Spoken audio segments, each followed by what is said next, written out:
பொறுப்புகள் அதிகமாகும் பொழுது, நம்முடைய வாழ்க்கையில நமக்கு உயர்வு வரும் பொழுது, நமக்கு பொறுப்புகள் அதிகமாகும் பொழுது நம்ம என்ன பண்றோம் அப்படின்னா தேவனை மறந்து விடுகிறோம், தேவனை ஆராதிக்கிறத நம்ம விட்டு விடுகிறோம். ஆனா அந்த தேசத்துல, பாபிலோன் தேசத்துல எல்லா சாம்ராஜ்யத்தையும் ஆண்டதான ஒரு மனுஷன், அதாவது தரியுங்கிறதான ராஜாவுடைய சாம்ராஜ்யத்திலே தானியேல் எல்லாருக்கும் மேற்பட்ட ஒரு மனுஷனா இருக்கும் பொழுது அவருக்கு எவ்வளவு பொறுப்புகள் இருந்திருக்கும், எவ்வளவு வேலைகள் இருந்திருக்கும், எந்த அளவுக்கு அவரை டைம் எங்கேஜ்டா இருந்திருக்கும் அவருக்கு.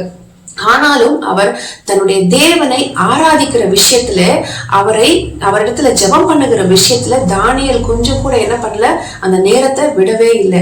அப்போ நம்முடைய வாழ்க்கையிலும் கூட நாம என்ன பண்ணணும், நமக்கு எவ்வளவு பொறுப்புகள் இருந்தாலும் எவ்வளவு வேலைகள் இருந்தாலும் கர்த்தருக்கு நாம் கொடுக்க வேண்டிய அந்த டைமை கரெக்டா என்ன பண்ணணும், நம்ம கொடுத்துடணும். அப்ப இடைவிடாமல் தேவனை ஆராதிக்கிற ஒரு மனுஷனாக இருக்கும் பொழுது கர்த்தர் எல்லாவற்றிலும் என்ன பண்றாருன்னா, எந்த ஒரு காரியம், எந்த மனுஷனால நமக்கு என்ன பிரச்சனை வந்தாலும் அவ எல்லாவற்றிலிருந்தும் கர்த்தர் நம்மை விடுவிக்கிற தேவனா இருக்கிறார். இப்போ தானியேலை கூட தேவன் தப்புவித்தார் அல்லவா, இந்த ராஜா சொன்ன அந்த வார்த்தையின்படியே கர்த்தர் செய்ததை பார்க்கிறோம்.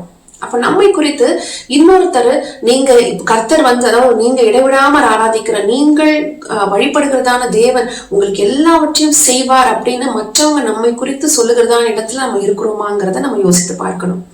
இப்ப ராஜா சொன்ன இந்த வார்த்தையின்படியே கர்த்தர் தானியேலை தப்புவித்தார்.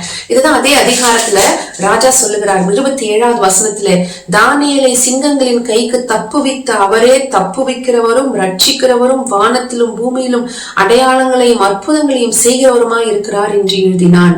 ராஜா எழுதுகிறதான ஒரு காரியத்தை நம்ம இங்க பார்க்கிறோம். அப்ப அவரே யாரு, தானியேலை தப்புவித்த தேவன் தான் என்னது, எல்லாரையும் தப்புவிக்க வல்லவர் என்று அவர் சொல்லுகிறார்.